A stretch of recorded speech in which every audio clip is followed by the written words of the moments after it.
नमस्कार दोस्तों। स्वागत है आपका केटी वॉइस स्टोरीज चैनल में।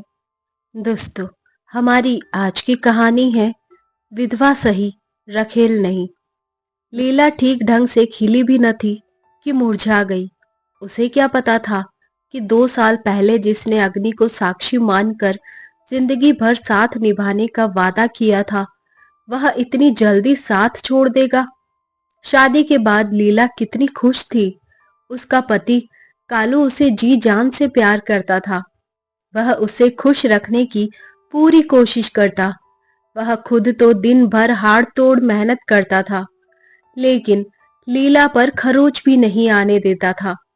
मोहल्ले वाले लीला की एक झलक पाने को तरसते थे, पर लीला की यह खुशी ज्यादा टिक न सकी। कालू खेत में काम कर रहा था, वहीं उसे जहरीले सांप ने काट लिया, जिससे उसकी मौत हो गई। बेचारी लीला विधवा की जिंदगी जीने को मजबूर हो गई, क्योंकि कालू तोहफे के रूप में अपना एक वारिस छोड़ गया था। किसी तरह कर्ज लेकर लीला ने पति का अंतिम संस्कार तो कर दिया, लेकिन कर्ज चुकाने की बात सोचकर वह सिहर उठती थी। उसे भूख की तड़प का भी एहसास होने लगा था। जब भूख से बिलखते बच्चे के रोने की आवाज लीला के कानों से टकराती, तो उसके सीने में हुक सी उठती। पर वह करती भी तो क्या करती। जिस लीला की एक झलक देखने के लिए मोहल्ले वाले तरसते थे, वही लीला अब मजदूरों के झुंड में काम करने लगी थी। गांव के मनचले लड़के छिटाकासी भी करते थे, लेकिन उनकी अनदेखी कर लीला अपने को कोस कर चुप रह जाती थी। एक दिन गांव के सरपंच ने कहा, बेटी लीला, बीडीओ दफ्तर से कालू के मरने पर तुम्हें 10,000 रुपए मिलेंगे।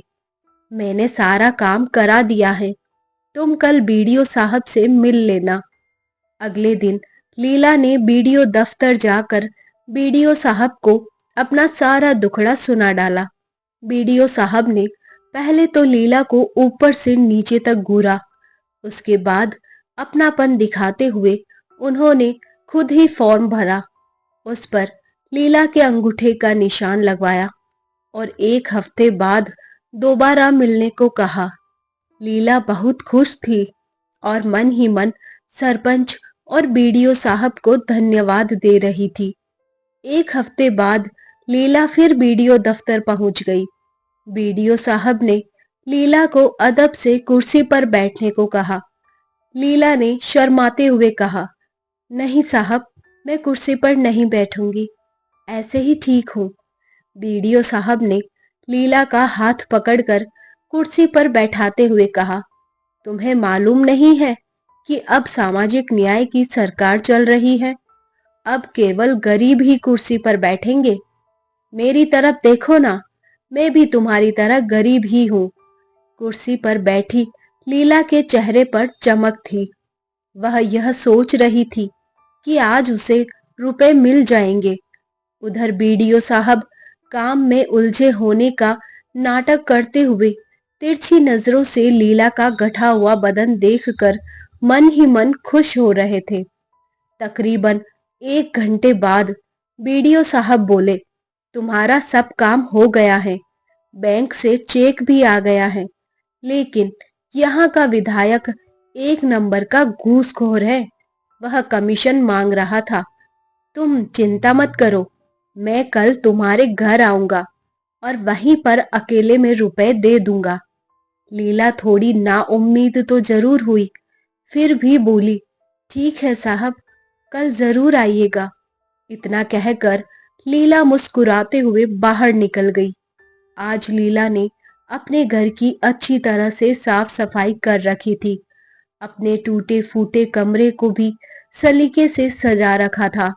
वह सोच रही थी कि इतने बड़े हाकिम आज उसके घर आने वाले हैं, इसलिए चाय नाश्ते का भी इंतजाम करना जरूरी है।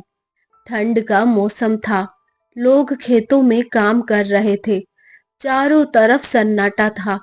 बीडीओ साहब दोपहर ठीक 12 बजे लीला के घर पहुंच गए। लीला ने बड़े अदब से बीडीओ साहब को बैठाया। आज उसने साफ सुथरे कपड़े पहन रखे थे, जिससे वह काफी खूबसूरत लग रही थी। आप बैठिए साहब, मैं अभी चाय बनाकर लाती हूँ, लीला ने मुस्कुराते हुए कहा। अरे नहीं, चाय की कोई जरूरत नहीं है, मैं अभी खाना खाकर आ रहा हूँ, बीडीओ साहब ने कहा। मना करने के बावजूद लीला चाय बनाने अंदर चली गई। उधर लीला को देखते ही बीडीओ साहब अपने होशो हवास खो बैठे थे। अब वे इसी ताक में थे कि कब लीला को अपनी बाहों में समेट ले। तभी उन्होंने उठकर कमरे का दरवाजा बंद कर दिया। जल्दी ही लीला चाय लेकर आ गई, लेकिन बीडीओ साहब ने चाय का प्याला लेकर मेज पर रख दिया और लीला को अपनी बाहों में ऐसे जकड़ा कि लाख कोशिशों के बावजूद वह उनकी पकड़ से छूट न सकी। बीडीओ साहब ने प्यार से उसके बाल सहलाते हुए कहा, देख लीला, अगर इनकार करेगी तो बदनामी तेरी ही होगी। लोग यही कहेंगे कि लीला ने विधवा होने का नाजायज फायदा उठाने के लिए बीडीओ साहब को फंसाया है। अगर चुप रही तो तुझे रानी बना दूंगा। लेकिन लीला बिफर गई और बीडीओ साहब के चंगुल से छूटते हुए बोली, तुम अपने आप को समझते क्या हो? मैं 10,000 रुपए में बिक जाऊंगी।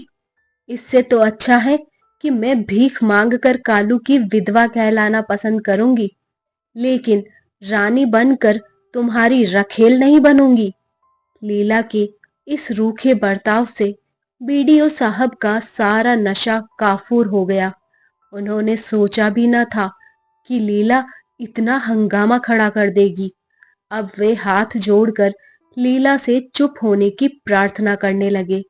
लीला चिल्ला चिल्ला कर कहने लगी, तुम जल्दी से यहाँ से भाग जाओ, नहीं तो मैं शोर मचाकर पूरे गांव वालों को इकट्ठा कर लूंगी। घबराए हुए बीडीओ साहब ने वहां से भागने में ही अपनी भलाई समझी। तो दोस्तों, ये थी हमारी आज की कहानी। उम्मीद है आपको पसंद आई होगी। ऐसी ही और कहानियां सुनने के लिए बने रहे हमारे साथ। अपना प्यार और सपोर्ट दीजिए। चैनल पर नए हैं तो सब्सक्राइब कीजिए, साथ में बेल आइकन प्रेस कीजिए ताकि न्यू स्टोरीज का नोटिफिकेशन सबसे पहले आपको मिल सके। और वीडियो को लाइक और शेयर करना ना भूलें। Thanks for watching.